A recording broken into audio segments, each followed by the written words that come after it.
Hello, Shemai, and welcome back to my Wild Welsh Garden, and a particularly warm welcome, croeso cynnes iawn, to all my new subscribers. It is the weirdest feeling that all these people all over the world are watching me in my videos. It's quite nerve-wracking, actually.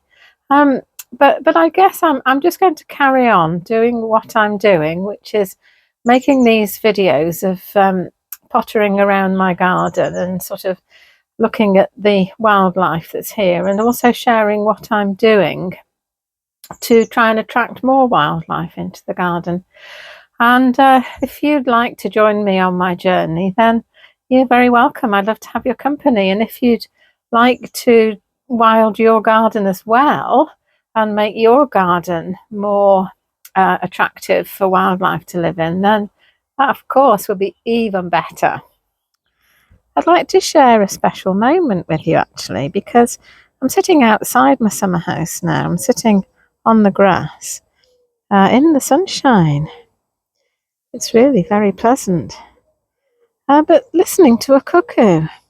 He's up on the mountain behind my house, and his voice carries a long way, so he could be a mile, even a mile and a half away. And I often hear him, but he's very difficult to see. I maybe seen him maybe once or twice in the 6 years that I've been here. If you're not from the UK, then maybe you don't know about cuckoos, but they're summer visitors to the UK. They fly all the way from North Africa, I think, and they're parasites. They lay their eggs in little birds' nests, like dunnocks and meadow pipits. And then when the cuckoo egg hatches, it turfs the mother baby birds out, and the host parents spend their time feeding this enormous chick and bringing it up. And then when it's big enough, it flies back to Africa again. But it's quite sort of iconic, really, the sound of the cuckoo in spring. It features in a lot of songs and poems and stories. And the thing is, it's really quite rare now, so not many people get to hear it. So how lucky am I to be able to sit in my garden and listen to a cuckoo? It doesn't get much better than this. Bore da pawb. Good morning, everyone. It's a lovely morning. I'm talking quite quietly because it's quite early and I think everybody's still asleep. Don't want to wake people up.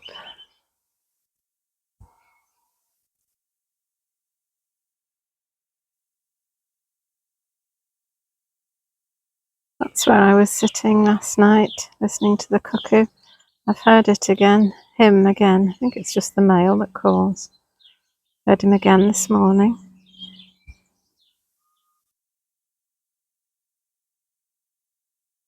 Still quite chilly, but it is, if I've got my coat on, warm enough to come out with my breakfast.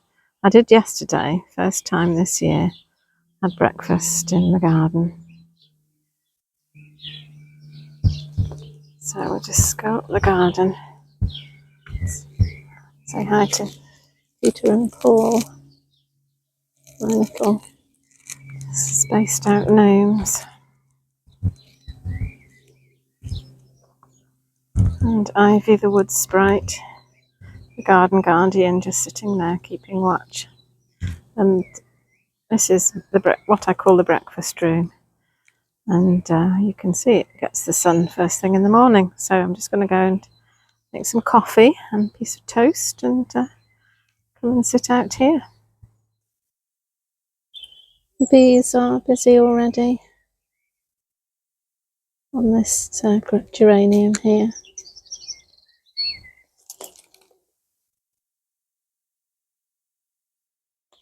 So I've just managed to find room for my coffee on the table with all the seedlings.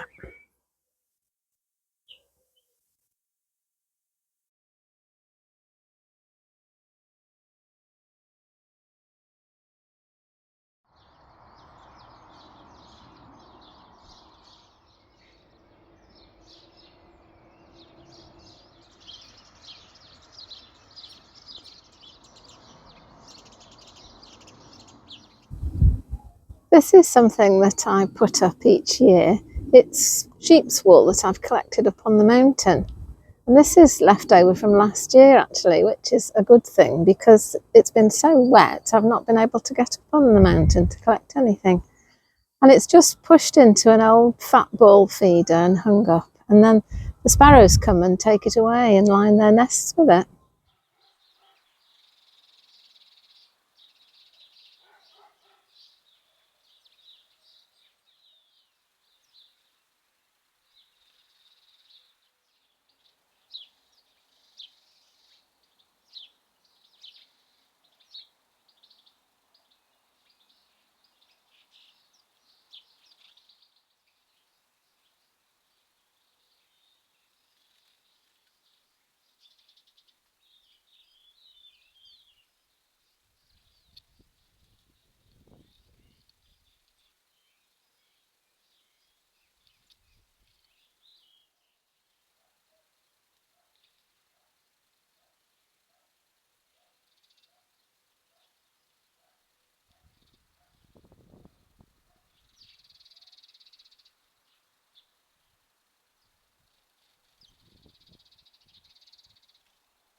And there it is, half empty. And there it is, completely empty. So I'm going to have to go for a walk up on the mountain and get some more, I think. Nobody has shown any interest in my new bee hotel. And the old one is standing empty as well. But to be honest, I've seen very few solitary bees at all this year. It's been so cold and wet and miserable. So I don't know where they all are. But there's a carder bumblebee on the Pollinator. I've seen bumblebees around, but very little else really. I've been watching Gardener's World this weekend with Carol Klein, dividing late flowering perennials, and she was saying that this is the best time to do that. And it got me thinking about a plant that I have over the road called Knapweed, which is a native plant. It's a wildflower, and it grows along the verges and on waste ground. But it's very good for wildlife. It's the larval food plant of quite a number of different moths, and it's really good for butterflies. It produces a lot of nectar and pollen, and the butterflies love it at the end of the summer.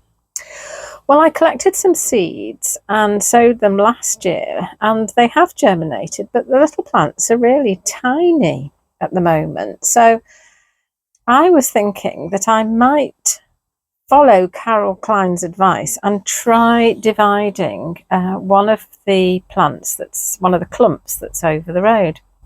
So that's what I'm going to try and do. These are the knapweed seedlings that have grown from the seeds that I sowed last year. So as you can see, they haven't done very much really, and also the slugs have had a go at them. So it's going to be a while before these are big enough to produce flowers enough to attract any butterflies. So by dividing a mature plant, I'm really trying to do a shortcut. So we'll see whether it works. I've never done it before, so we'll see. It's an experiment. This is my over the road, which is looking rather lovely at the moment, with all the dandelions out. Over here, this is where the clumps of knapweed are. So there's a little one there, and a bigger one there, and there's one there, and there's one over there. So I'm going to try digging one up and dividing it. This is the plant that I decided to try and dig up, and it's on the edge of what was supposed to be a raised bed, and well, obviously it just didn't work. It just got colonised by all the weeds that there are. But when I tried to dig it up, it looks like it's sort of run into the raised bed. And I'm just thinking that if I can take off a bit more root and plant that up, it will grow into a plant. And this is a chunk that I've just sort of dug up and pulled off. And you can see there's quite an extensive root system there, really. And there's quite a few sort of rosettes. So I think I'm going to see if I can separate them and pot them up separately and grow quite a few plants on. Here we are in the potting shed with my lump of knapweed. So what I'm going to try and do is to separate this out into sort of pot-sized plants, or maybe, I don't know, maybe I might put them straight into the ground, or maybe I'll do some of each and then compare the two and make it an even wider experiment. I've put 3 little clumps into the ground here, just at the side of the new pond. And 5 little clumps here in the ground next to the old pond. And see how difficult it is for me to break with convention. Plants look better in 3s, 5s and 7s. You see, I can't even plant 2 or 4 or 8 of something, or 6. So yeah, 3s and 5s it is. And then final thing is to give them a nice dollop of water.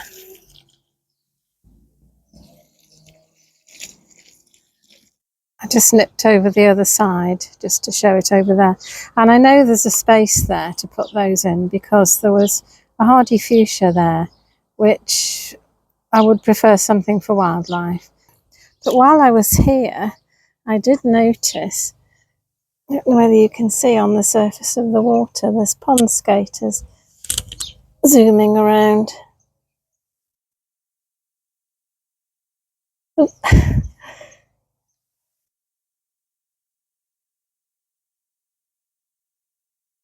That's the first time I've seen those this year.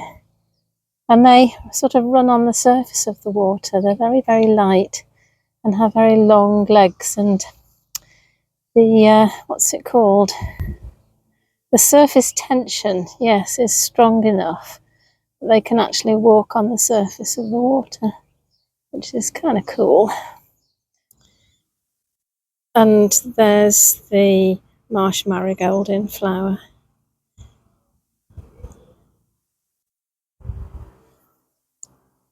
I've got 6 smaller ones here that I've put into pots, so I can see if they grow. Fingers crossed they do, and then I can fill gaps with those. So the last thing to do with these is to give them a good water. And I suppose all the time I'm assuming that these are not delicate plants. You know, these are weeds. So I'm assuming that these are pretty robust plants which will survive this sort of treatment. The forget-me-nots are looking lovely at the moment. They're prodigious self-seeders, and a lot of people think that they're weeds and don't like them. But I just let them self-seed wherever they want to, and if I don't want them where they are, I move them.